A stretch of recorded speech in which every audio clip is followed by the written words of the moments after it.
Imagine a silent power, hidden within your mind, capable of transforming every thought into a source of blessings. This power is not a distant secret, nor a vague promise. It is the force of anticipatory gratitude.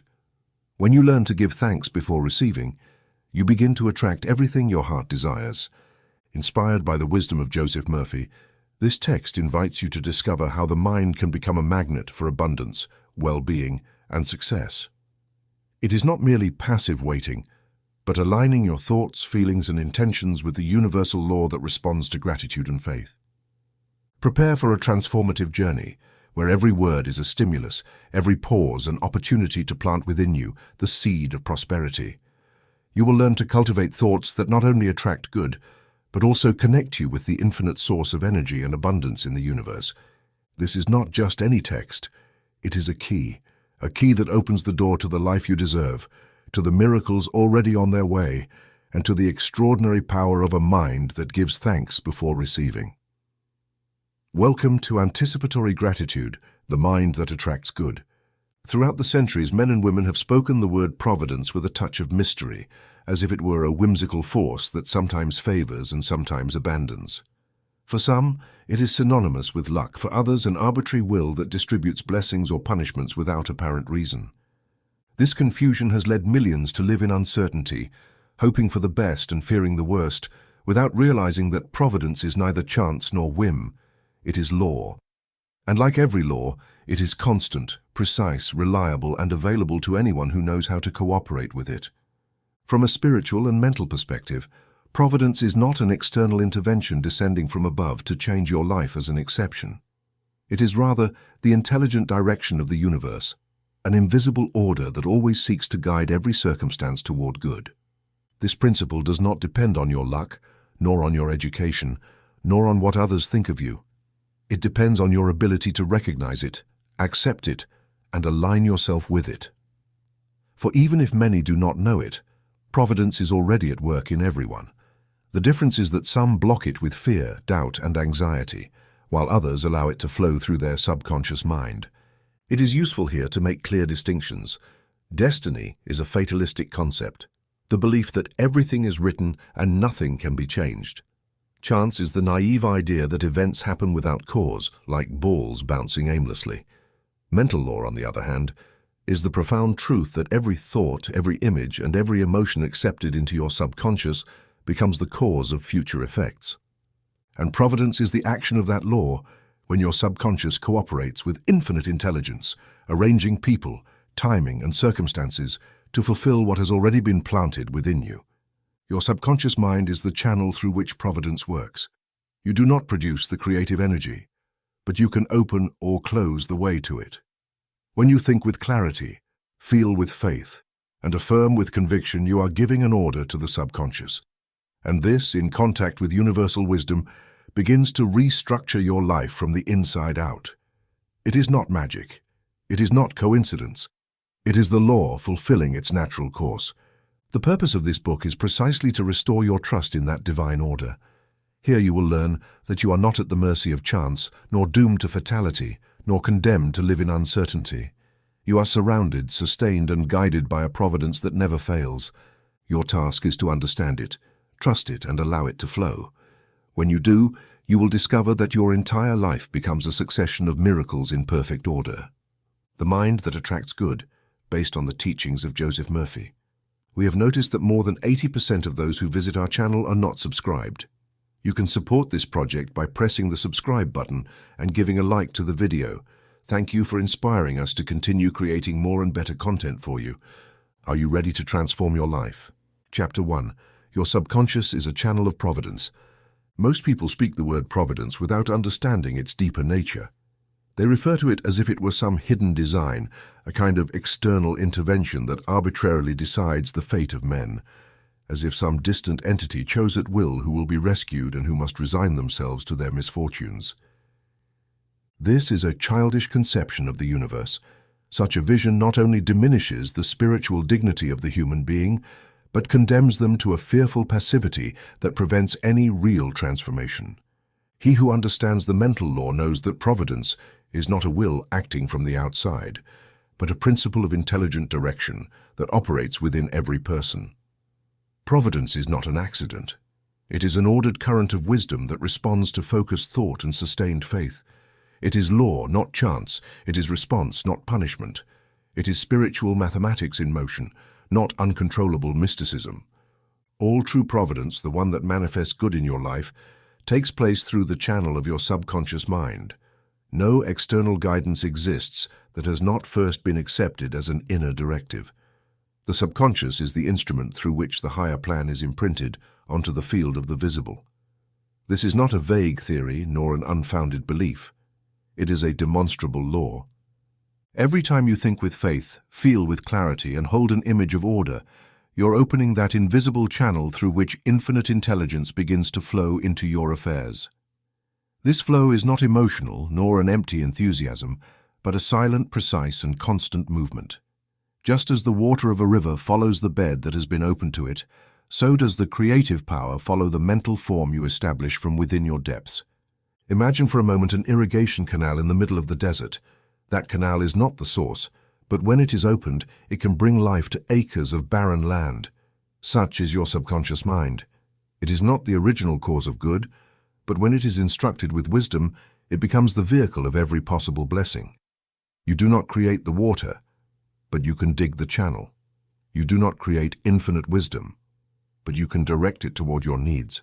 The key is not to beg from on high, but to open from within the passage of good.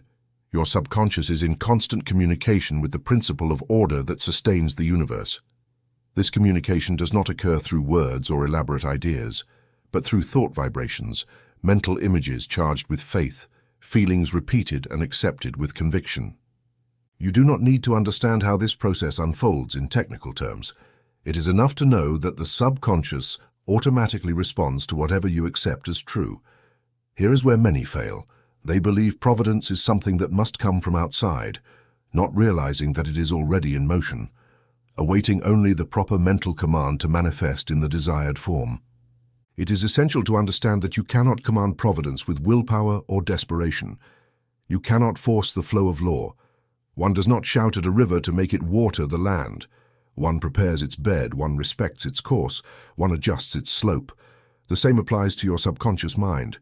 The channel must be free of obstructions, contradictory thoughts, hidden fears, negative beliefs carried from childhood or culture. Only a cleared inner mind can become a transparent and effective channel of infinite wisdom. That is why it is not enough to pray or affirm with enthusiasm. It is necessary to clear the mental ground, to remove the weeds of doubt and guilt, to let go of resentments and reject old ideas of divine punishment or inherited fatality.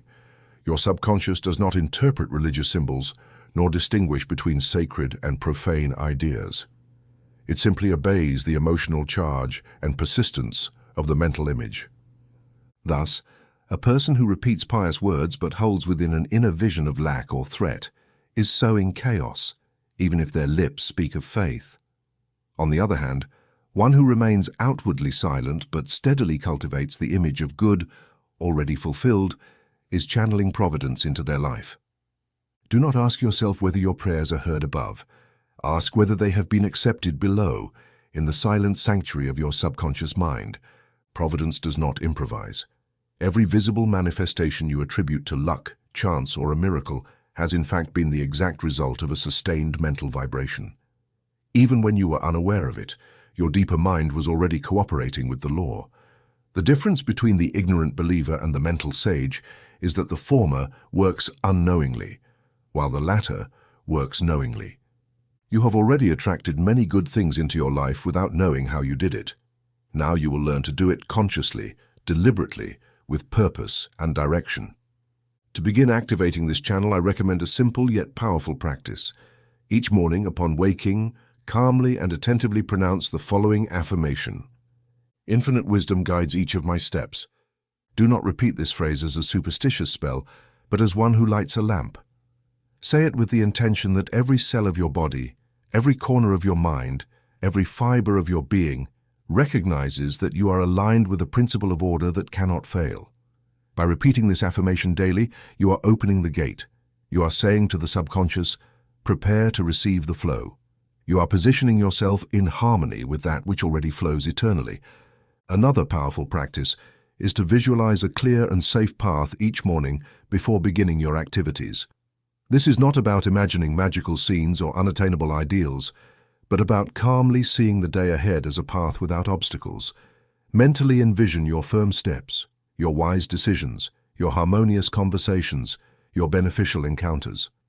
Feel that the ground you walk upon has already been prepared with wisdom. This visualization is not fantasy, it is programming. You are informing the subconscious that you expect order, not chaos, clarity, not confusion. You are giving instructions to the channel to open in the direction of good. Many ask, what if I fail? What if it doesn't work? That very question reveals the seed of error. Whoever waits for external signs in order to believe is putting the cart before the horse. It is not about seeing to believe, but about believing to see. Providence operates by cause, not by reaction. And you, by directing your faith toward good, become that inner cause that produces the external effect. You are not waiting for heaven to decide to help you. You are accepting that you were already helped from the very origin of the universe. And now you are simply aligning your mind to reap the fruits that were already planted by the law. Always remember, you are not the source, but you can open the gate. You do not have to create the energy that sustains the cosmos, but you can decide how it flows into your life. You are not the sun, but you can open the windows. Providence does not manifest by merit, nor by pleading, nor by chance, but by attunement. Attune your subconscious mind to the image of good, and good will respond. It cannot be otherwise, because the law does not know how to fail. Now that you understand the function of your subconscious as a channel of providence, wait no longer. Infinite wisdom is already at your disposal. Begin today to declare its guidance, to visualize its order, to clear away mental obstacles, and you will see how what you once called miracles become the simple, natural effects of a directed mind. It is not magic, it is law, and your mind is the perfect channel through which that law is fulfilled. Chapter 2. Faith is mental direction, not guesswork. Few concepts have been so misunderstood by human thought as that of faith. For most people, faith is an uncertain hope, a longing thrown into the air with closed eyes, in the illusion that some external power might take pity and act in their favor. This conception is childish and confused, rooted in a mistaken idea of God, of man, and of the law that unites both poles. Faith, in its true essence, is not a weak desire nor an emotional superstition. It is a clear, precise, sustained mental direction infused with certainty. It is the firm conviction that what you have visualized in your mind has already been decreed in the invisible order and is on its way to visible fulfillment. Faith does not doubt, it does not waver, it does not consult chance. Faith decides, and in deciding, it imprints upon the subconscious a path that will be obeyed with mathematical exactness. There can be no true faith without direction. A scattered mind, divided between hope and fear, cannot project a thought with enough intensity to produce a definite result. That is why many pray and do not receive, affirm and do not manifest, hope and do not harvest. Not because the law has failed, but because their faith was not faith. It was fluctuating emotional expectation. Faith is not the feeling that something good might happen. Faith affirms that good is already in motion. It is not a positive assumption, but an inner perception that the result is already secured by the intelligence that orders the universe. And this perception is not obtained through emotional effort, but through the mental habit of aligning daily with the image of fulfilled good. Your subconscious mind needs clear direction. It does not work with ambiguities. It does not respond to confused hope nor to insecure prayer. It responds to firm thought, to a sharp image, to the inner command charged with certainty. When you maintain a specific vision accompanied by a feeling of fulfillment, your subconscious receives that signal as a legitimate order and immediately begins to reorganize your inner and outer world so that vision may be realized. It does not do this by magic or sympathy, but by law. It is its natural function, just as it is the root's natural function to absorb water from the earth. But for this direction to work, there must be precise mental intention, not vague desire or a phrase recited without comprehension. Let me tell you the case of a woman who learned this lesson with pain as her teacher and understanding as her redemption. She was a single mother, a secretary by profession, who for years lived imprisoned by fear. She feared for her health, feared for her job, feared for her son's future. Each night she fell asleep wondering what tragedy awaited her the next day. She read spiritual books, attended lectures, repeated affirmations, but nothing seemed to change her life. One day she came to me in despair, saying, "Doctor, I have done everything they teach, and yet I still live in scarcity, in constant worry. What am I missing?" I answered, "You are missing faith, but not the faith of emotions. You are missing the clear direction of your mind. You have sown contradictory images. You say you trust, but you continue to expect the worst. Your subconscious does not know which order to obey." I gave her a precise practice. I asked her that each night before sleep she affirm with full attention, "God in me directs everything in my favor." I asked her to do it not as a religious act, but as a mental command, to repeat it with the conviction that she was instructing her deep mind and that every word was a direct order to the law. In addition, I asked her to create what I called her providential map. On a large sheet she was to draw, as clearly as possible, the different aspects of her life in their ideal state. Her finances resolved, her health perfect, her child in an environment of well-being, her job stable and appreciated. Every image had to have its place. Every phrase had to begin with, "I already have. I already enjoy. I already give thanks for." She was to look at that map every night and every morning without anxiety, as one consults the blueprint of a house already designed and under construction. 3 weeks later, her tone was different. There was serenity in her voice. Her company offered her an unexpected promotion. A distant aunt with whom she had not spoken in years sent her an unexpected sum of money. Her son was accepted into a scholarship program at school. These were not whimsical miracles. They were ordered responses to a thought finally unified. By ceasing to fear and beginning to direct her mind with clear faith, she had turned her life into fertile ground where providence could operate without obstacles. The external world had not changed first. Her inner vibration had. And the law, which never rests, simply obeyed. It is vital that you understand this. You do not need God to hear you from heaven. You need your subconscious to receive clearly the image of good. Do not expect external intervention. Produce inner conviction. Your faith is not to convince God to help you, but to convince yourself that you have already been helped from the beginning. When your mind accepts an idea with total certainty, the subconscious has no choice but to obey. Not because you deserve it, nor because you are special, but because that is how the law works.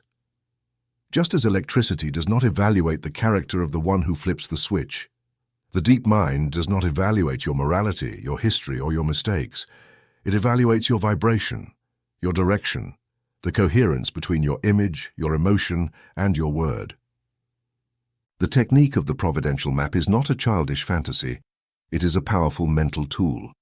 By placing on a sheet, in visible form, all the elements you wish to see manifested, you are fixing your attention, reducing dispersion, clarifying your desire.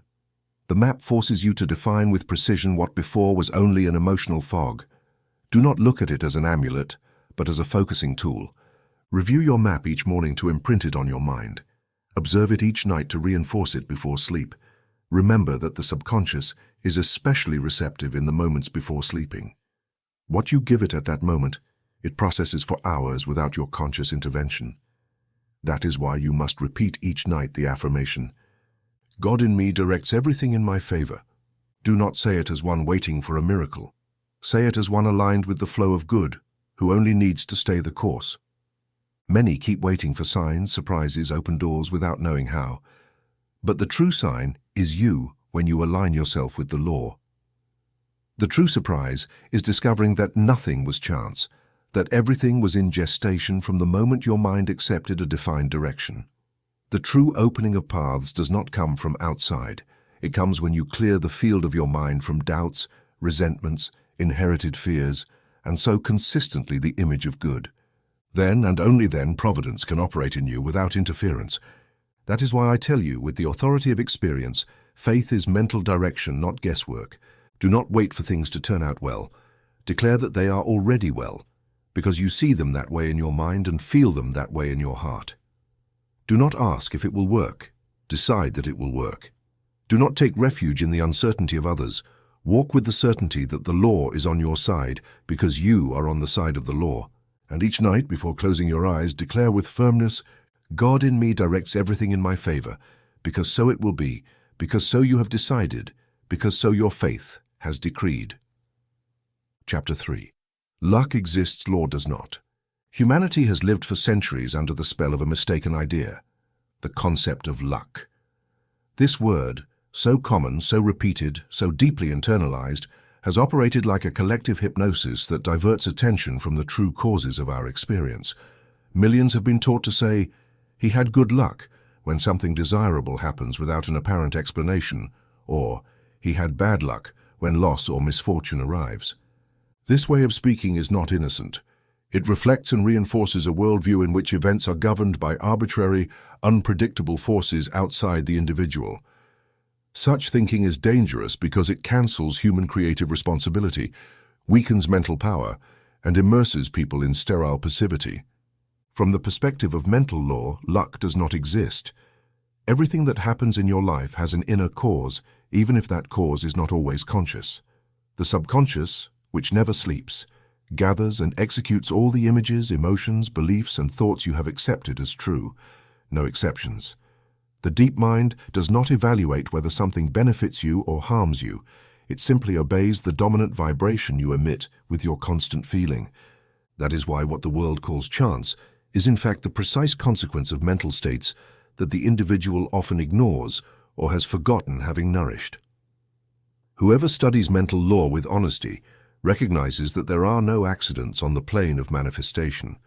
What appears as coincidence is actually a convergence of aligned mental factors producing a visible effect. You do not stumble upon something by chance. You have attracted it. You do not meet someone by accident. Your mental field has summoned them. You do not receive an unexpected answer by luck. You have emitted a vibratory question that the law has answered. Just as in physics, there is no movement without a prior force. In the mind, there is no result without a preceding cause. You must embrace this principle firmly if you want to awaken to the true mastery of your destiny. Every effect has its corresponding mental cause. There is no external circumstance that was not first prefigured by an inner image, sustained with emotion, reinforced with words, and accepted as real by your subconscious. Nothing can appear in your experience unless, at some level, your thought has invoked it. This is not a message that flatters the ego, but it liberates the soul. For if everything has an inner cause, then everything can be transformed from within. You no longer depend on uncontrollable external factors. You can now become the conscious architect of your experience. Now many ask, why then do things happen that I do not desire if I never consciously thought of them? The answer is clear. The subconscious responds not only to your conscious thoughts, but to everything you have repeated, heard, felt, or accepted as possible throughout your life. Many people are surprised when difficulties arrive after years of feeding worries, anticipating failures, envying the good of others, or declaring their fear of being harmed. These thoughts, even if not formulated with deliberate will, carve mental grooves that eventually manifest as events, relationships, or crises. It is not enough to think positively from time to time. It is necessary to re-educate the entire emotional and mental structure so that it vibrates in constant harmony with good. One of the most powerful tools to achieve this inner re-education is the meditative reading of Psalm 23. Do not read this psalm as a pious poem. Read it as a mental code that imprints security, order, and direction into your subconscious. Each phrase is an affirmation that divine order is already active in your life. When you repeat attentively, "The Lord is my shepherd, I shall not want," you are declaring that your inner guide, your principle of wisdom, directs every step you take with perfect abundance. When you say, "Though I walk through the valley of the shadow of death, I will fear no evil," you are neutralizing every subconscious pattern of fear or threat.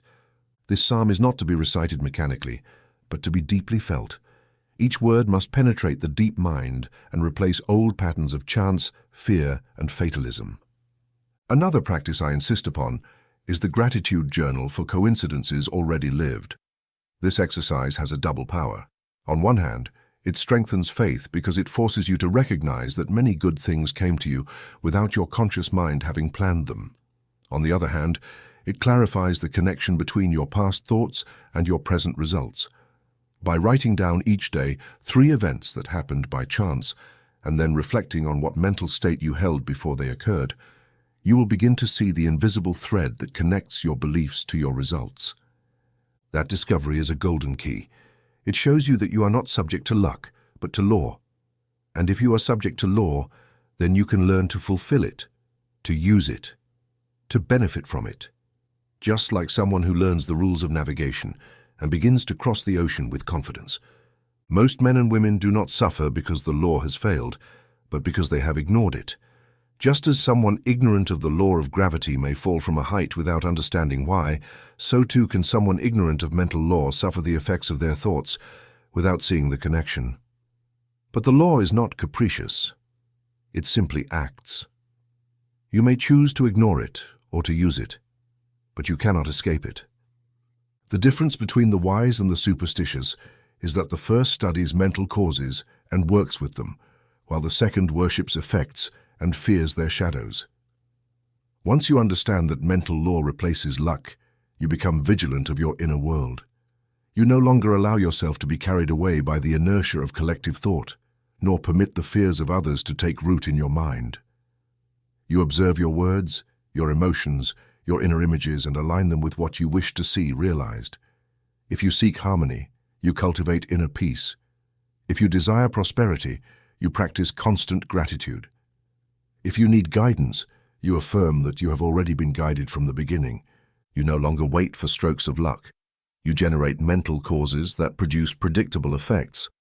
This is the secret that transforms human existence into a dance with the universe rather than a struggle against it. Now you can understand why good intentions are not enough. Mental discipline is required. The law does not respond to vague wishes, but to firm convictions. Just as you cannot expect a seed to bear fruit if you plant it with doubt, or dig it up every night to check if it has sprouted, you cannot expect your affirmations to produce results if you utter them with anxiety, contradiction, or disbelief. The subconscious mind needs constancy, certainty, harmonious repetition. Thought is not a magic wand. It is a tool that, when used rightly, builds worlds. And you can build yours. In summary, what you have called luck is nothing more than the accumulated reflection of your mental states. The universe does not reward or punish. It simply reflects. The mirror of reality can only show you the face you present to it. If you wish to change what you see, do not strike the mirror. Change the expression of your mind. The day you replace the word luck with law is the day you take the reins of your existence. You are no longer a castaway waiting for a miracle, but a navigator who knows the currents and adjusts his rudder with wisdom. Now take your gratitude journal and write down 3 coincidences you have experienced this week. Then ask yourself, what mental state preceded them? What thought? What emotion? What expectation was latent in me? Practice this exercise each night for the next 30 days. At the end, you will no longer say, I was lucky. You will say with authority, the law responded, and by saying it, you will have sealed a sacred covenant with your inner power. For luck is only a myth, but the law is written in your mind. Chapter 4. Providence is not magic, it is sowing. One of the oldest and truest images used to explain the laws that govern life is that of agriculture. From the earliest pages of Scripture to the highest teachings of mental science, the metaphor of the sower has been employed not as ornament, but as principle. The universe is a fertile field. The mind is the soil where ideas are planted, and every harvest, whether of joy or of affliction, has been preceded by conscious or unconscious sowing. This is a truth no wise man can deny without falling into contradiction. And yet how many people still act as if what happens in their lives were the product of mysterious, capricious forces, unrelated to their mental participation? Providence does not work by enchantment. It does not respond to the whim of the instant or the emotion of the moment. It responds with unbreakable exactness to the principle of sowing and reaping. Just as it is impossible to plant thorns and expect lilies, you cannot sow thoughts of lack, fear, or resentment and expect to reap peace, prosperity, and health. The mental law operates with a logic more rigorous than any mathematical equation. Whatever you sow, you reap. And what you are reaping today is the flowering of thoughts, words, and emotions you planted in the past, often without even realizing it. This is why prayer, rightly understood, is not a desperate cry for divine intervention, but a deliberate sowing of fertile ideas into the fertile soil of the subconscious. Effective prayer is not the one that impresses God, but the one that imprints a clear image on the deep mind. It is not the volume of the voice that determines the result, but the sharpness of intention, the perseverance of emotion, the constancy of repetition. Every prayer is a seed. If you pray with fear, you are sowing fear. If you pray with faith, you are sowing certainty. If you pray with gratitude, you are sowing abundance. The difference between one who prays with wisdom and one who prays with anxiety is the same as that between the farmer who sows with knowledge of the seasons and the one who throws seeds to the wind without direction or care. The mind does not respond to the number of pleas, but to the quality of the sowing. That is why I invite you to examine what you are sowing in your life, not with words, but with dominant thoughts. Every thought you repeat, every image you hold, every word you speak with conviction, is a seed that will bear fruit sooner or later in the field of your experience. One of the most eloquent cases I have witnessed was that of a young man who came to me convinced that life had been unfair to him. He had lost his father as a child. His mother had fallen ill. His university studies had been interrupted for lack of resources. He told me, "I don't know why everything goes wrong for me. I do what I can, but nothing prospers." I asked him to describe how he thought each day. His answer was immediate. "I wake up anxious. I think something will go wrong, and sometimes I even catch myself saying out loud that my life is stuck." I told him, "Then you are not stuck because of bad luck. You are reaping your daily sowing. It is not that life punishes you, but that you yourself have been programming your mental field to produce exactly the fruits that now disturb you." From that day, I proposed a rigorous practice. Every morning he had to write in a journal a clear, positive, concrete intention, as if it were a seed planted in his mind. I asked him to write phrases such as, "Today I sow confidence in myself. Today I plant the image of a prosperous future. Today I water the seed of my perfect health." These phrases were not empty formulas, but affirmations sown with precise emotion. I explained that he should close his eyes for a few minutes after writing, visualize the seed as an image, and give thanks in advance for the harvest. In addition, every night before sleeping, he had to repeat with full attention, "I sow today, and the universe brings forth fruit." 3 months later, his tone had changed. He was admitted to a night university with a partial scholarship. His mother began to recover through an alternative treatment. He received a job offer as an administrative assistant in a small company, an opportunity he had never considered, but one that opened a new path for him. None of this was the product of chance. All was the precise consequence of a change in sowing. His thoughts were no longer mental weeds, but deliberate cultivation. His prayer was no longer a disguised complaint, but a conscious directive to the creative power of his mind. Now I ask you, attentive reader, what have you been sowing? What thoughts do you repeat each morning? What images do you nurture before bed? What words do you speak when no one is listening? Are they seeds of abundance or of lack, of forgiveness or of resentment, of faith or of doubt? For the field is ready. The mental soil never refuses to receive. The law never says no. It only waits for your sowing, and it will take care of the growth itself. I invite you to begin today your journal of planted intentions. Do not leave this exercise for tomorrow.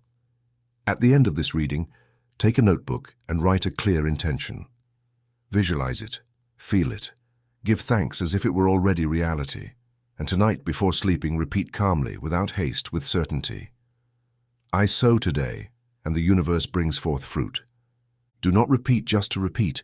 Say it as one who opens a floodgate, as one who signs a contract with Providence, as one who knows that every seed deposited in the fertile soil of the mind will bear fruit in perfect time. Do not expect immediate results like one who demands a miracle without understanding the process. The seed needs to germinate. The root is unseen, but it is working. The stalk is not yet visible, but it has already been commanded. Stand firm, do not dig up the seed out of impatience. Do not cancel your sowing with opposing thoughts. Water your intention with gratitude. Protect it from fear with faith. Nourish it with loving repetition. Providence does not respond to the one who begs without direction, but to the one who sows with awareness. And when the harvest arrives, for it will arrive, do not say, "What luck," or "What a surprise." Say with humility and authority, "This is the fruit of my sowing. This is the law fulfilling its promise. This is Providence manifesting what I myself planted with wisdom." Just as in the visible field, no one is surprised that wheat comes from a specific seed, so too in the invisible field of your mind, every blessing has a precise root. Sow today, sow every day, and do not fear the calendar, for every seed sown with faith will reap in perfect order. Providence is not magic, it is sowing. And you, reader, are the sower. Chapter 5. How to order circumstances with your mind. There is a silent, permanent, infallible law that governs every aspect of your experience.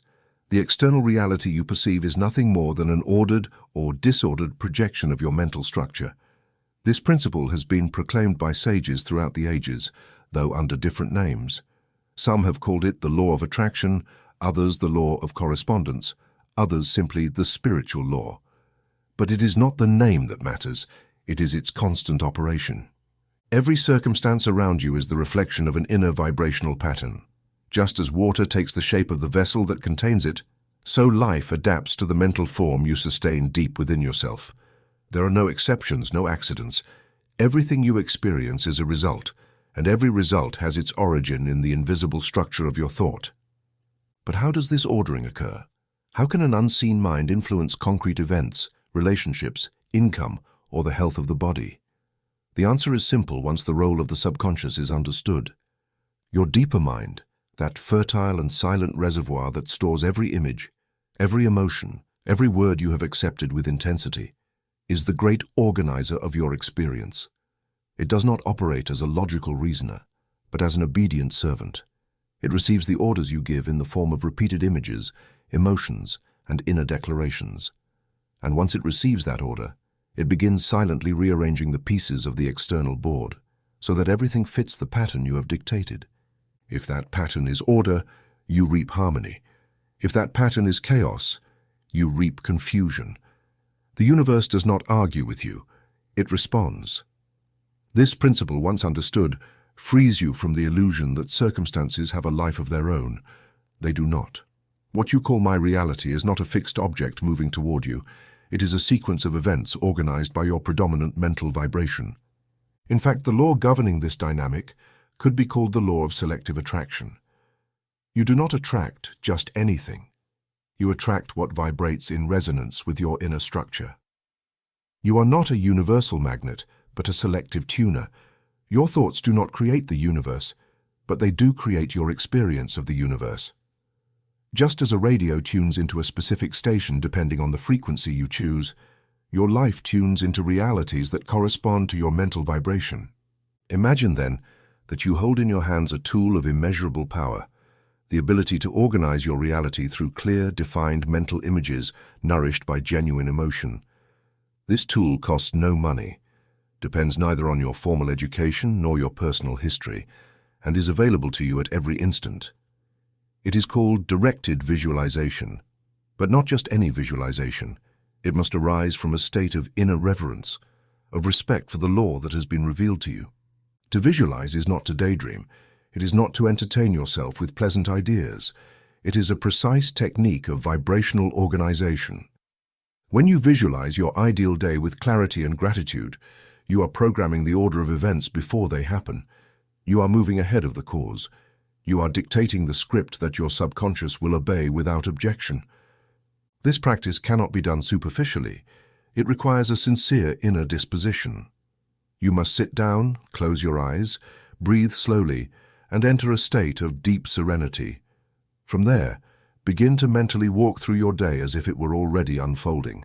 See every detail, your calm awakening, your harmonious conversations, your vigorous body, your smooth work, your easy commute, your satisfying meals.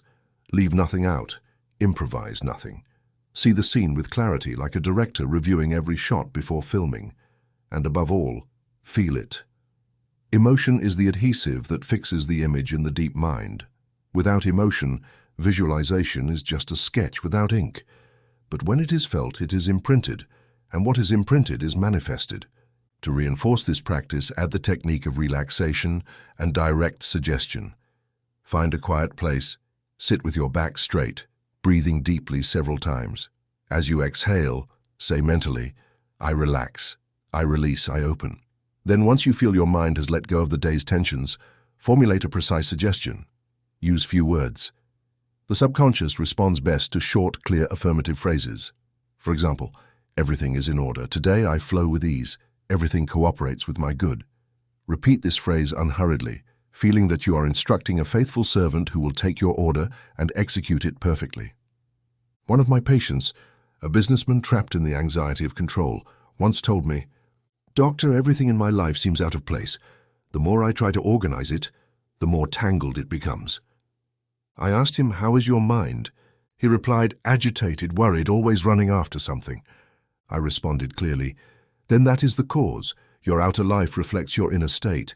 You cannot organize the world if your mind is in chaos." I taught him the technique of reverent visualization and direct suggestion. I asked him to devote 10 minutes each morning to mentally organizing his day, and 5 minutes each night to reviewing his achievements and affirming his gratitude. After 30 days, he said to me, "I can't explain how, but things have started to fall into place without my effort. It's as if the pieces are finding their place on their own." I replied, "It was not magic, it was law. Your mind organized and the world obeyed. You must understand that your mind is your true environment. The outer space merely translates what your mind already contains. You cannot expect harmony if you carry confusion within. You cannot attract prosperity if you cultivate worry inside. You cannot order your relationships if you hold on to resentment or guilt. Life gives you what you are in vibration, not what you say you want, but what you are being. That is why the first task for anyone who wants to see order in their circumstances is to order their inner world. And that order begins with simple practices, repeated with awareness. Visualize, affirm, relax, direct. Begin tonight. Before sleeping, enter into calm. Visualize your tomorrow as a sequence of perfect harmony. Feel that every detail is already resolved. Then affirm, in a firm yet gentle tone, "Everything in my life cooperates with my inner order." Upon waking, repeat the process. Do not skip these steps. Do not underestimate them. The mind is transformed by repetition. Providence responds to consistency, not to fleeting enthusiasm. Your subconscious must know that you are committed to a new pattern. Then it will accept it as law and begin to reorganize everything around it.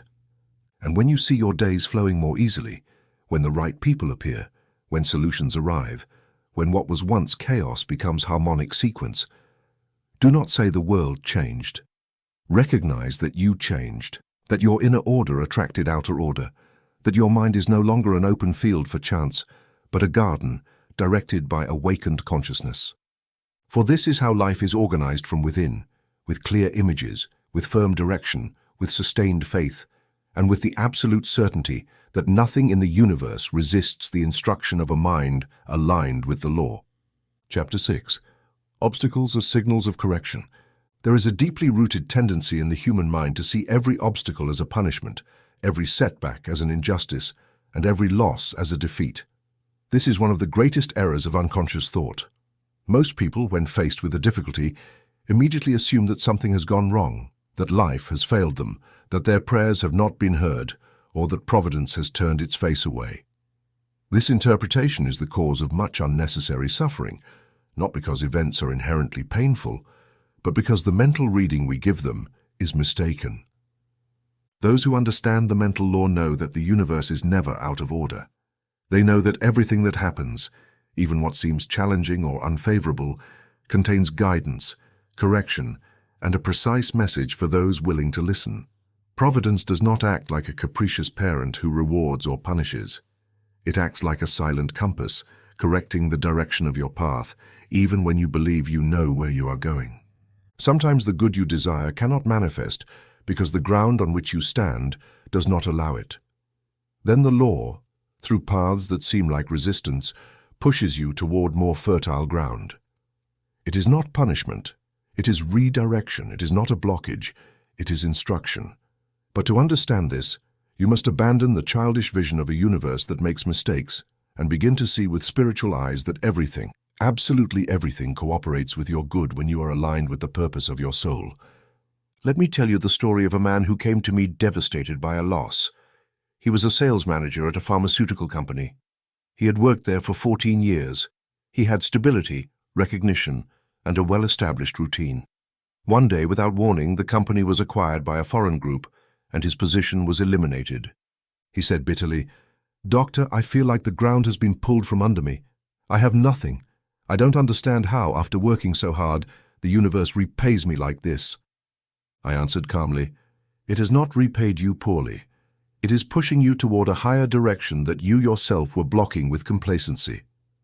What you see as loss is actually a signal." This man, like many others, had been ignoring an inner impulse for years. He confessed that in his youth, he had dreamed of studying psychology, but had dismissed it due to lack of opportunities. He had followed a safe path, but not his true path. The dismissal came as a blow, yes, but also as a necessary shake to break inertia. I taught him the technique of receptive silence. I asked him to dedicate 15 minutes each morning to sitting in total stillness, without asking, planning, or resisting, simply listening. Listening inwardly, not with his ears, but with calm, attentive awareness. This practice, though simple, is transformative. In well-executed silence, clear intuitions emerge, not as voices or visions, but as direct understandings, as knowledge that needs no explanation. After a few weeks, he began to gain clarity. He discovered that losing his job had opened a long-desired path. He began studying psychology at night through an adult program. At the same time, he received an unexpected offer to give talks on sales in small companies. He discovered that he had a talent for teaching. His income eventually exceeded what he had lost. One afternoon he said to me, "Now I understand. It wasn't punishment. It was correction. The obstacle turned me toward my destiny." I replied, "Providence did not take the ground from under you. It showed you that you were on the wrong path. This principle is universal. What you call a problem is often just an instruction in disguise. But to decipher it, you must abandon immediate reaction and enter understanding. Not everything that appears as resistance is a rejection. Sometimes a gate that closes is not denial, but protection. Some paths must remain untraveled, some connections must close, some structures must collapse so that higher ones may be built. But this can only be understood from a mature consciousness, from a faith that no longer needs to control results, but trusts that invisible order manifests even amid the appearance of chaos. At this point, it is vital to incorporate a new affirmation into your daily routine. Repeat it frequently, especially in the face of any setback. "Everything that occurs pushes me toward my good." This phrase is not a motivational slogan. It is a vibrational formula that reprograms your mind to interpret events according to the law, not fear. Each time you repeat it, you instruct your subconscious to stop seeing enemies and begin seeing signals. You are choosing the providential reading of your circumstances. You are aligning your perception with the higher order that never fails. The technique of receptive silence must become part of your daily spiritual life. You do not need music, incense, or special postures, just inner silence. Sit, breathe, release your worries. Observe your thoughts without attachment. Let them pass like clouds, then simply listen, not to external voices, but to the inner guidance that has always been there, waiting for you to quiet the noise so it can speak. This guidance is not your subconscious. It is infinite wisdom expressing itself through your deep mind when you cease imposing your judgments. In that state, you begin to understand the whys. You do not need lengthy explanations. Understanding comes as certainty. Never again say, "This shouldn't have happened." Instead declare, "This is redirecting me," because everything that occurs, absolutely everything, has a function within the greater scheme of good. You cannot see the complete tapestry from your current level of consciousness, but you can trust that the thread that seems dark today will be part of the most beautiful design when the loom is finished. Just as a navigator corrects course when feeling wind resistance, you can correct your course when facing obstacles. They are not your enemy. They are your compass. Do not stop to curse or fear them. Observe them. Ask, what are you pointing out? Which path should I reconsider? Which higher direction should I take? Ask these questions from silence and the answers will come, not as reasoning, but as inner clarity. Then you will see that Providence does not oppose you, it perfects you. It does not limit you, it realigns you, it does not punish you. It prepares you for a higher version of yourself. And when you begin to view your difficulties as signals of correction, you will no longer live as a victim of fate, but as a conscious collaborator with the law. Life will cease to be a sequence of accidents and become a pedagogy of guidance. Each apparent failure will be a staircase, each closed door a new opening, each fall an invisible hand placing you in the right place. Then you will say, like the man I told you about, I lost nothing. I found myself because good never retreats. It only changes form. And everything you resist today, if you view it with trained eyes, is a signal of loving correction. Providence never fails. It only waits for you to read it correctly. Chapter 7, Psalm 23 and the Psychology of the Good Shepherd. There is no text more cited, more recited, more memorized, and more misunderstood than Psalm 23. Its language is so familiar that many people repeat it without ever pausing to contemplate its internal structure, spiritual logic, and mental power. Yet this brief psalm contains, in just a few lines, one of the deepest syntheses of providential thought. It is not a poem meant to console the sick or a hymn for funerals, as it has been limited in many traditions. It is, in truth, a precise mental formula, a prayer that contains all the keys to the relationship between your subconscious mind and the intelligent guidance we call Providence. To begin unlocking its power, you must change your approach. Do not read it as an external sacred text, but as a map of your inner world. Each word of Psalm 23 must be assumed not as a theological statement, but as a mental affirmation that instructs your subconscious. The Lord is not an external character with human attributes. The Lord is your inner guiding principle, the infinite intelligence residing at the center of your being, which knows, sees, directs, and provides. When you say, "The Lord is my shepherd," you are affirming that you do not depend on chance, others' opinions, or external judgment, but on an internal source that knows the way. You are declaring your belonging to a higher order, your trust in wise guidance, and your relinquishment of anxious control.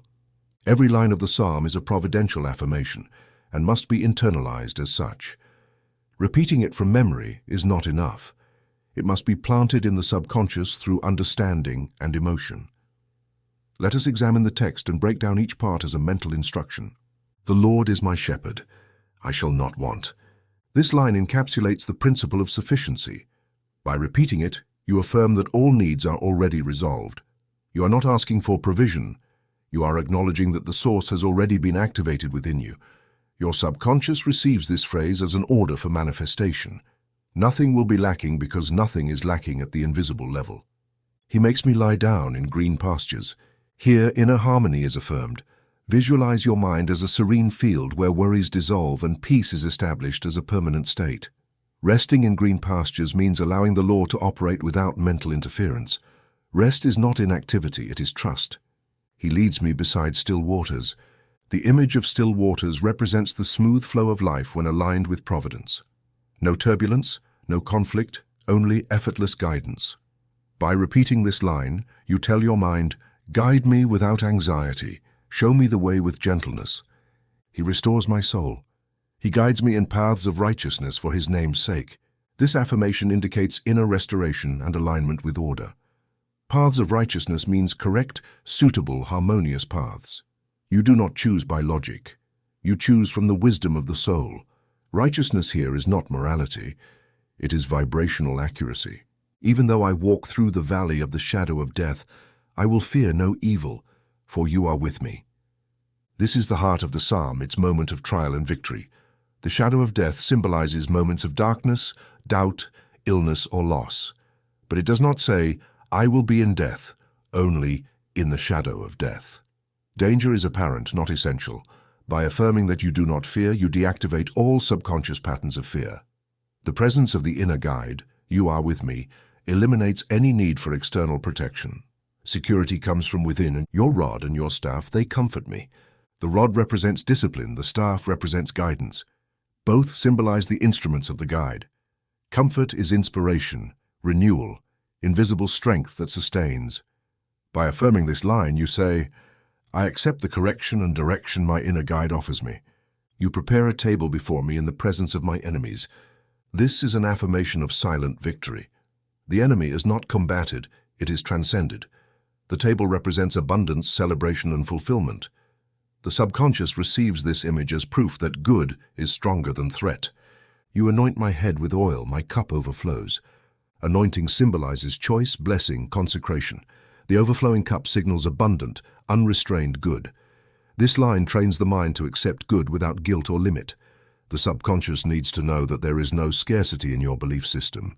Surely goodness and mercy shall follow me all the days of my life, and I shall dwell in the house of the Lord forever. This affirms continuity of good. It is not intermittent or conditional, it is permanent. All the days programs vibrational stability. Dwelling in the house of the Lord is not a physical temple, but a state of consciousness aligned with presence. Living there means living from inner guidance. For this psalm to act with its full power, you must internalize it as a mental code. I recommend slow, recorded readings of your own voice, reciting each line affirmatively. Listen each night before sleep, not as a ritual but as programming. Let your voice instruct your subconscious. Leave spaces of silence between each phrase. Breathe. Allow the words to penetrate. Additionally, transform the psalm into a personalized prayer. Adapt each phrase to your inner language. For example, "The Lord is my guiding mind, directing me with perfect wisdom. My day is filled with peace. I fear no future, for He has already gone before me." This personalization is an advanced integration technique. It is not about changing the text, but translating it into a form your subconscious understands more easily. And always remember, the Good Shepherd is not an external figure. It is the infinite intelligence residing within you. You are not abandoned. You do not walk alone. A higher guidance operates through you. When you affirm this with conviction, when you visualize each line as present reality, when you allow your mind to align with this inner guidance, Providence has no choice but to manifest in perfect order. So each time you recite Psalm 23, do not do so as an old formula. Do it as one who activates a precise mental machinery, as one who instructs the subconscious, as one who acknowledges that the soul already knows the way. And when you finish, remain silent. Listen, and you will see that the shepherd speaks. He has always spoken. You only needed to hear again. Chapter 8. Gratitude, the spiritual magnet of goodness. One of the clearest signs that a mind is operating in harmony with Providence is the constant presence of gratitude. I am not speaking of social gratitude or the polite emotional courtesy taught as part of good manners. I am referring to a deep, sustained, vibratory inner attitude that recognizes, even before seeing, that good is already on its way. This gratitude is not a reaction. It is a signal. It does not respond to what has been received, but anticipates what will inevitably manifest. It is the vibratory signature of true faith. It is the mental state of someone who has understood that life owes them nothing because it has already given everything in potential. A grateful person does not wait to receive in order to feel prosperous. They feel prosperous, and therefore they receive. This principle has been ignored by those trapped in the mindset of merit, effort, and painful entitlement. Most people give thanks only when the result has materialized, when the check has arrived, when the body has healed, when the conflict has ceased. But this delayed gratitude has no creative power. It is merely a passive acknowledgement of the obvious. True gratitude, on the other hand, is active, anticipatory, and firm. It is the language of one who has already sown their thought and now waters the seed with joy. It is the mental habit of someone who has visualized, signed, and instructed their subconscious, and now places themselves in a state of reception. Understand this. Your subconscious interprets gratitude as a signal of fulfillment.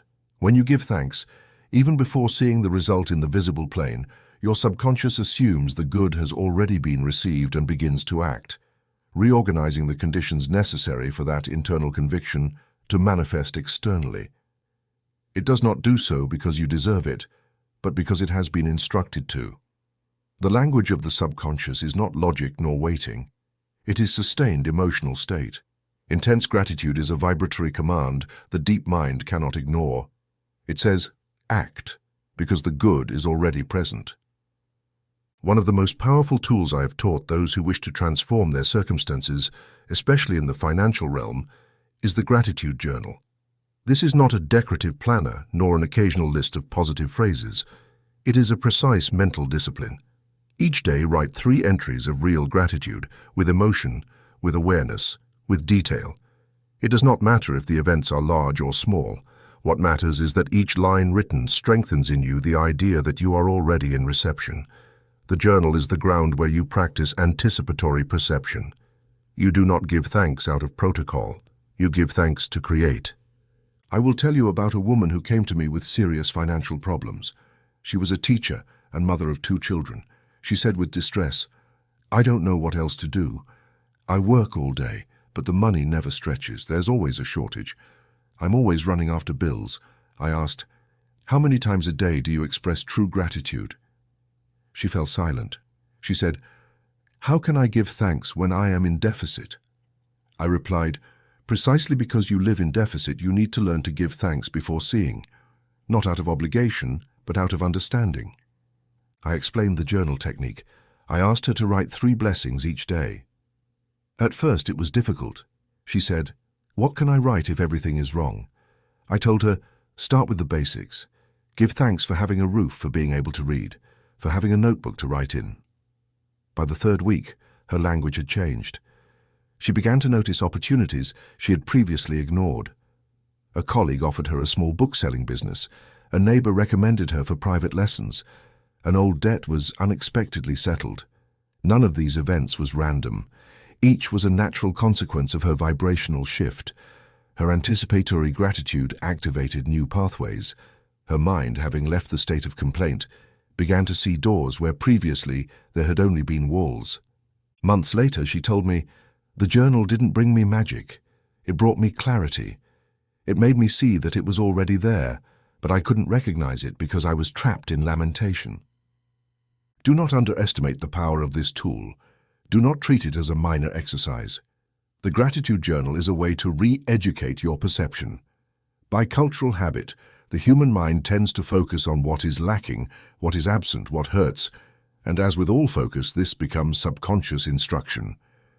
Those who complain not only suffer more, they command their reality to remain the same. Complaint is a negative prayer. Every time you say this is a disaster, you are sowing continuity for that disaster. By contrast, when you say, "I am grateful because everything cooperates with me," you align your mind with the flow of good. You attract responses, connections, ideas, and provisions, not by chance, but by law. Repeat now with full attention, "I am grateful because everything cooperates with me." Do not repeat it as someone trying to convince themselves.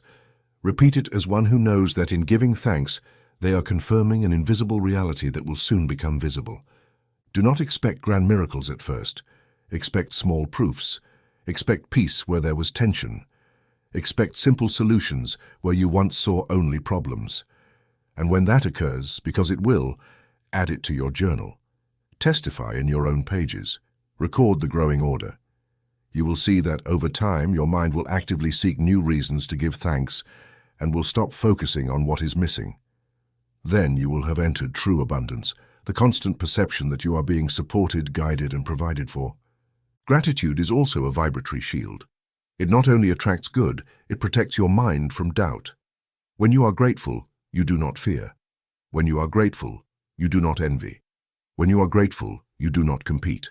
Because you recognize that your source is not the world, nor people, nor jobs.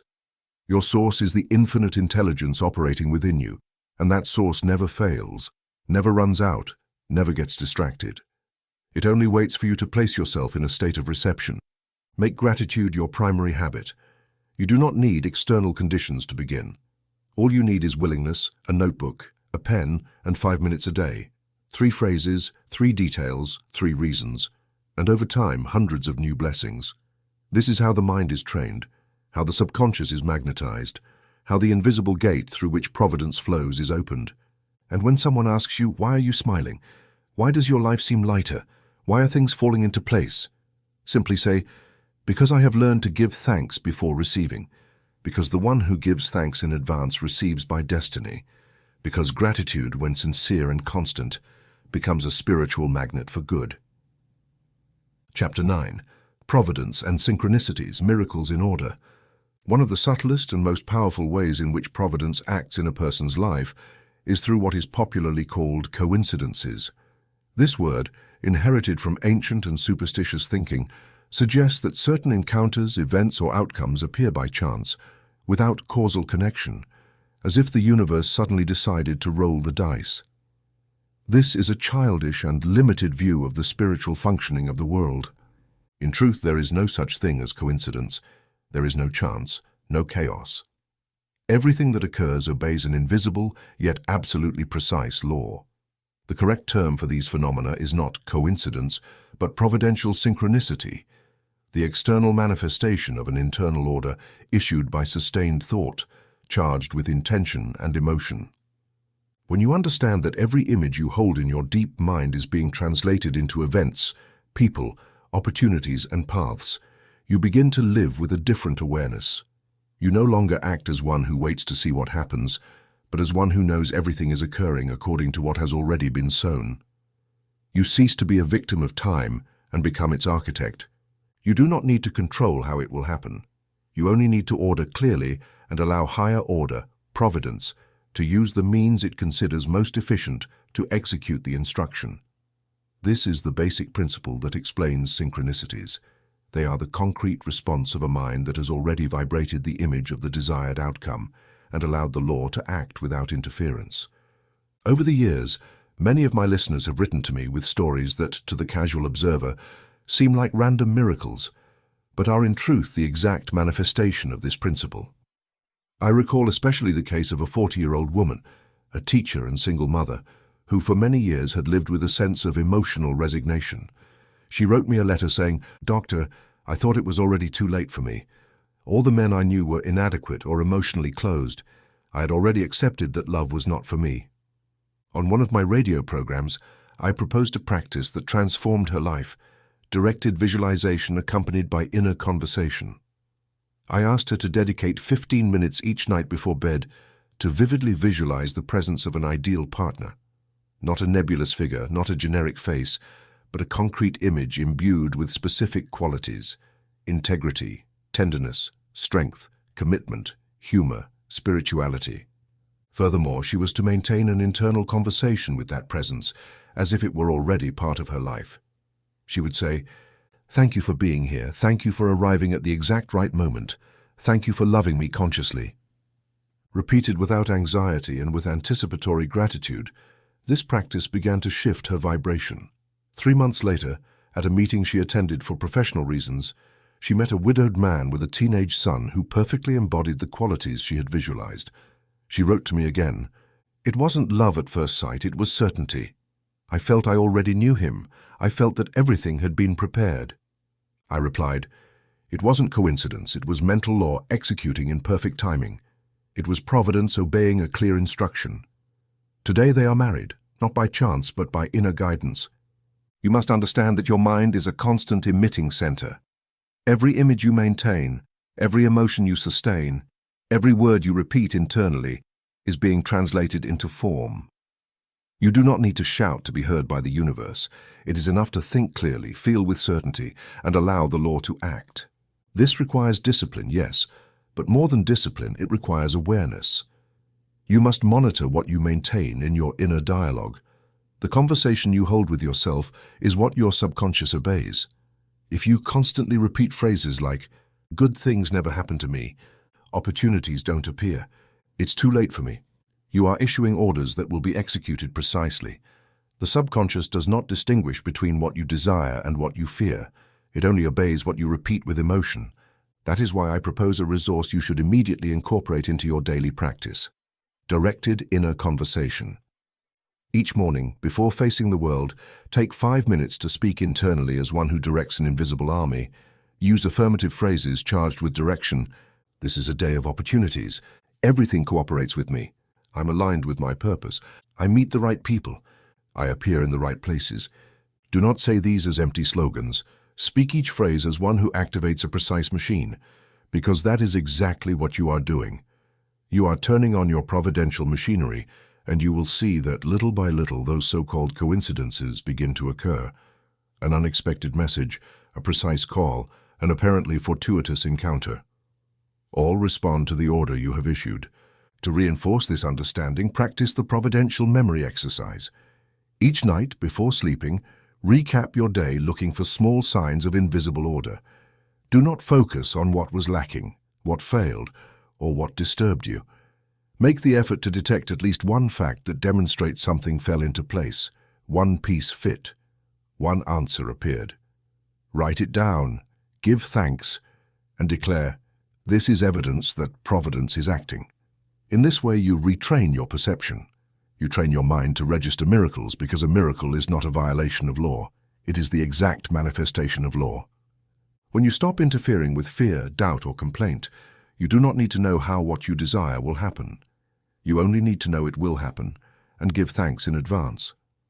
Providence does not require logistical instructions. It requires clear emotional direction. Do not say, "May someone come." Say, "Thank you for the arrival of the one already on the way." Do not say, "I hope the job appears." Say, "Thank you for the perfect job already designated for me." Do not say, "I need a sign." And when the miracle occurs, which it will, do not say, "What luck." Do not say, "What a coincidence." Say calmly and with certainty, "This is manifested order. This is the synchronicity of good. This is the response to my instruction." Because life does not improvise, life responds. And when you think clearly, feel with certainty, and speak with direction, the entire universe, visible and invisible, moves to execute your request. This is how true miracles operate, not as interruptions of order, but as perfect expressions of the highest order. They are providence in action, and you are its conscious collaborator. Chapter 10. How to cooperate with the rhythm of the universe. If you want to deeply understand how providence operates in your life, you must begin by accepting a fundamental truth. The universe has a rhythm. Everything that is born, manifests, grows, matures, and bears fruit does so within a temporal order that does not respond to your personal urgencies, your mental calendars, or your impatience disguised as spiritual desire. The universe does not act on whim, nor does it accelerate under pressure. Providence is intelligent direction that always responds, but it does so in harmonic sequence, according to the law of cycles, not the anxiety of your ego. When you understand this, inner conflict ceases. You no longer force, you no longer doubt, you no longer fear. You align with the greater rhythm, and when you align, you flow. There is a dangerous illusion that contaminates many spiritual practices, the idea that you can accelerate manifestation through intense affirmations, compulsive visualizations, or repeated requests. This is a mistake. Not because these tools lack power, as I have already shown their real efficacy in previous chapters, but because their effectiveness depends on your inner state, not on superficial frequency. If you affirm from fear, visualize from despair, or repeat from doubt, you are only amplifying interference. The law does not respond to insistence. It responds to the vibratory harmony between your desire and your faith. And that harmony includes the deep understanding that everything happens in its perfect time. Think of the oak tree, not a symbolic oak, but a real tree. Imagine its growth. An acorn falls to the ground, finds fertile soil, and begins a process that cannot be forced. Roots expand underground before the first sprout appears. There are invisible cycles of internal organization.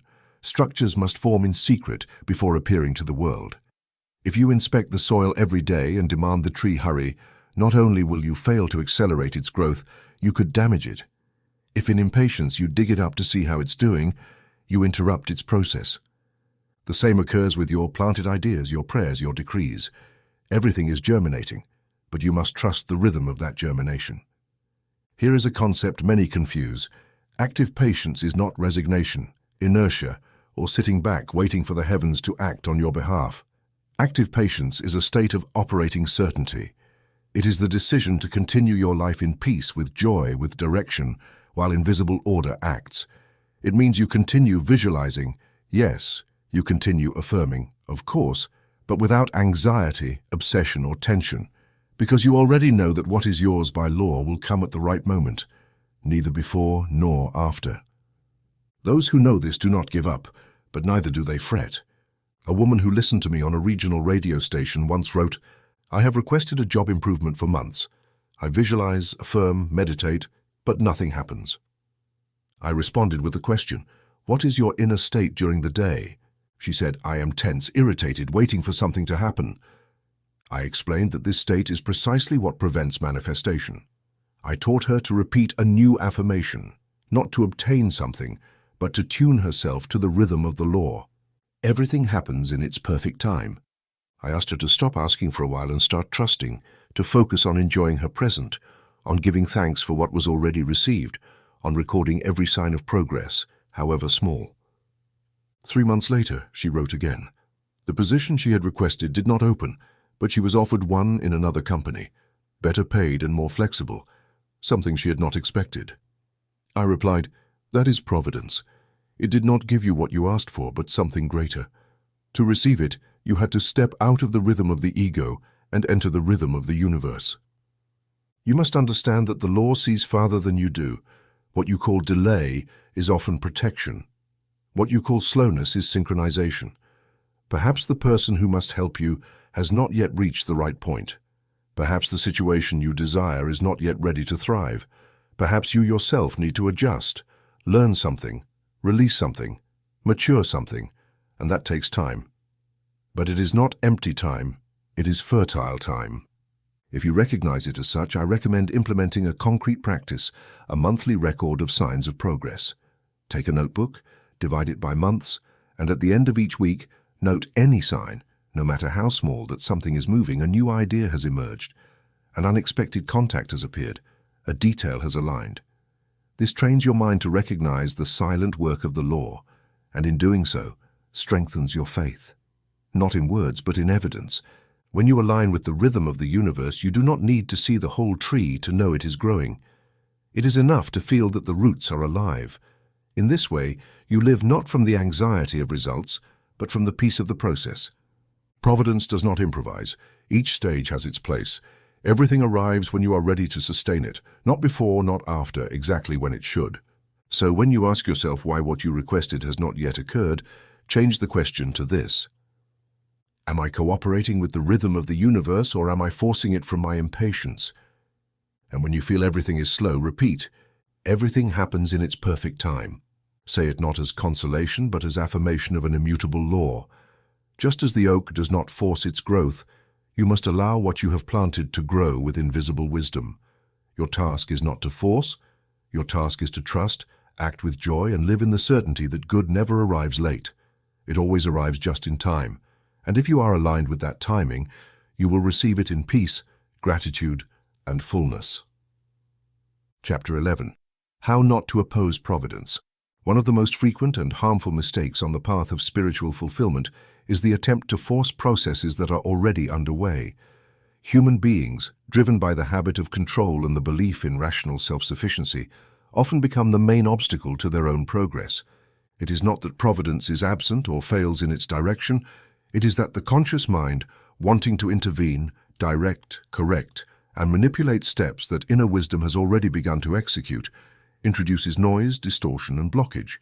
Yes, instead of allowing the law to act smoothly, it interferes with anxiety. Instead of trusting, it complicates. Instead of collaborating, it obstructs. Understand this clearly. Providence does not need your tense effort, but your lucid surrender. The difference between those who cooperate with the law and those who resist it lies in the inner state, not in the quantity of external actions. Acting is not the same as stirring. Moving is not the same as advancing. Anxious activism, disguised as responsibility, is a subtle form of distrust. It tells the universe, "I don't believe you know how to handle this, so I will intervene." And that kind of thought emits vibrations of doubt that the subconscious translates as contradiction. Then the result is delayed, not because the law fails, but because you did not allow the natural process of manifestation to complete. I will share an illustrative case I encountered a few years ago. A 48-year-old engineer, project manager at a construction company, came to me with an internal conflict. He said, "I know I am ready for a promotion. They've hinted at it, but it doesn't happen. I work hard, show my availability, take on more hours and responsibilities, and nothing." I asked, "How do you feel each morning when you go to work?" He responded without hesitation, tense, alert, as if he had to stay one step ahead of everyone. I told him, "That state of vigilance is exactly what is blocking your promotion. It is not your boss who doubts. It is your subconscious that does not allow what is already ready to arrive. I proposed that he stop trying to control the outcome. I taught him the technique of leaving it in the hands of the subconscious. It is simple, yet profound. Each night, just before sleep, when the mind is most permeable, he was to speak a clear and serene phrase. Subconscious, I have already planted the idea. Now act. I release control. I allow. Then he would breathe deeply and release all tension. No planning, no rehearsing, just trust. Additionally, he was to use a short morning prayer. Show me, guide me within. If said sincerely, this prayer eliminates mental arrogance and places the individual in a receptive state. After 6 weeks, this man was called by management. Not only was he promoted, but he was assigned an international project that exceeded all his expectations. He said to me, "I didn't do anything different. I just stopped forcing." I replied, "Yes, you did do something different. You allowed." And that was what changed everything. The subconscious does not need you to intervene with control. It needs you to step aside. When you give a clear instruction through affirmation, visualization, or prayer, you have already planted the idea. The subconscious, like a faithful worker, begins its task of organizing the necessary conditions. But if your conscious mind begins to review, doubt, correct, or question, that intervention is received as a contradictory order, and execution halts. It is like an architect approving a plan and halfway through construction returning every hour with changes, doubts, and corrections. How could anything stable be built? Here lies the importance of developing a little understood mental quality: surrender without abandonment. This is not disinterest, passivity, or resignation. It is understanding your place in the process. You plant, you order, you direct with clear thought, but then you step aside so that greater power may act. You cannot open the precise doors, move the right people, or create the necessary scenarios. But your subconscious can, because it is in direct contact with infinite intelligence. And this intelligence does not need your supervision. It needs your permission. Examine your mental habits now. Ask yourself honestly, am I trusting or am I forcing? Am I affirming with faith or with anxiety? Am I waiting from peace or from fear? If you discover that doubt, impatience, or control are dominating your attitude, stop. Breathe, release, declare, I leave this in the hands of my deep mind. It is already done. Then live your day with serenity. Do what you must without tension. Fulfill your part without obsessive vigilance, and you will see how the law reestablishes itself. The law never stopped operating. It was only waiting for you to stop interfering. This principle applies to everything: relationships, health, finances, important decisions. Whenever you feel something is stuck, do not push. Be silent.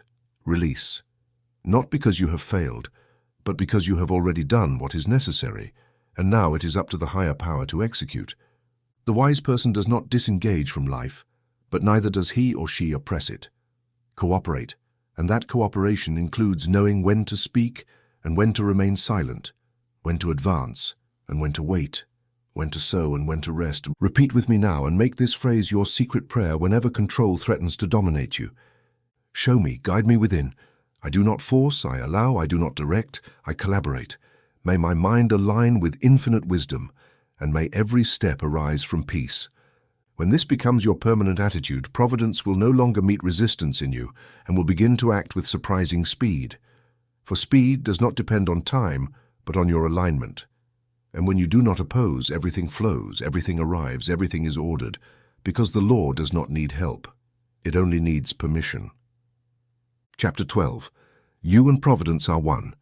In this final stretch of our journey, it is necessary to elevate the vision to a point where the mind no longer settles for seeing Providence as something separate, distant, or external.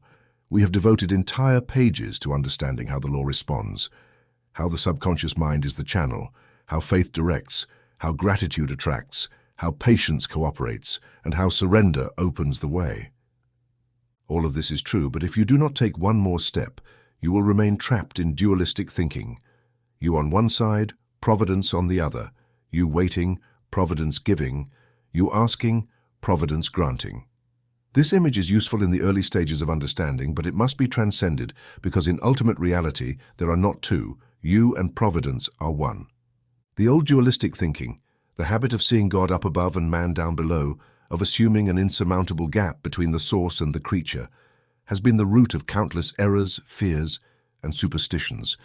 It has made millions feel like spiritual beggars, asking favors from the heavens as if they were at the mercy of an unpredictable will. But the mental law reveals a higher truth. Provident intelligence is not outside of you. It does not move from some distant throne to help you. It lives in you, expresses through you, acts through you. You are not a subject of providence. You are its manifestation. You are not a passive beneficiary of the law. You are the law in conscious action. The I am that resonates within you is the key to this understanding. When you say with conviction, I am, you are not uttering two empty words. You are activating the most powerful formula that exists in human language. I am is the name of presence, the point at which individual identity recognizes itself as part of infinite intelligence. When you say I am health, you are not asking for health to visit you. You are declaring that life itself, in its perfection, is already expressing through you. When you say, I am prosperity, you are not begging for abundance. You are acknowledging that the inexhaustible source of good moves through your being. When you say, I am guided, you do not wait for external signs. You recognize that eternal wisdom already thinks of you as you. This I am is not ego, not pride, not self-exaltation. It is the consciousness of unity. This consciousness completely transforms spiritual practice. As long as you remain in the attitude of asking from lack, your subconscious will continue to record that you do not have, and consequently will continue producing experiences of not having. But when you decree from unity, when you affirm as one who already possesses, when you declare as one who already is, the law responds with manifestations consistent with that identity. You do not say, I want peace. You say, I am peace. You do not say, I need guidance. You say, I am guided by divine order. You do not say, I long for prosperity. You say, I am manifested prosperity. This change of language is not rhetorical, it is vibrational, and your subconscious immediately recognizes it as a higher command. I invite you to begin practicing a complete affirmative prayer that encapsulates this consciousness of unity in a few words. I am the expression of divine order. Repeat this formula each morning and night, not as one trying to convince oneself, but as one recognizing what already is. Feel that by saying, I am, you align with the very center of infinite intelligence. There is no distance, no waiting, no separation. Divine order expresses itself as you in every cell, every decision, every step. This affirmation is more than a phrase. It is an act of taking possession of your true identity. I know the rational mind, accustomed to duality, resists this idea. It may say, how can I be one with providence if I have errors, limitations, weaknesses? The answer is clear. Those limitations are not your essence. They are transient layers of accumulated thought, mental habits that do not reflect the ultimate reality of your being. You are not your doubts, your failures, or your fears. You are the center of providence manifesting in human form.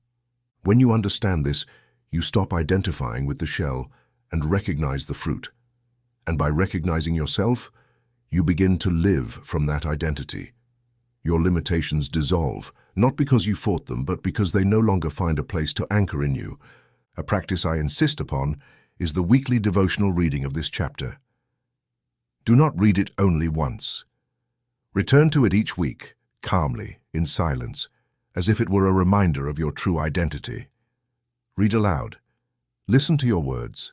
Let them penetrate your subconscious. Do not seek to understand everything with the logical mind.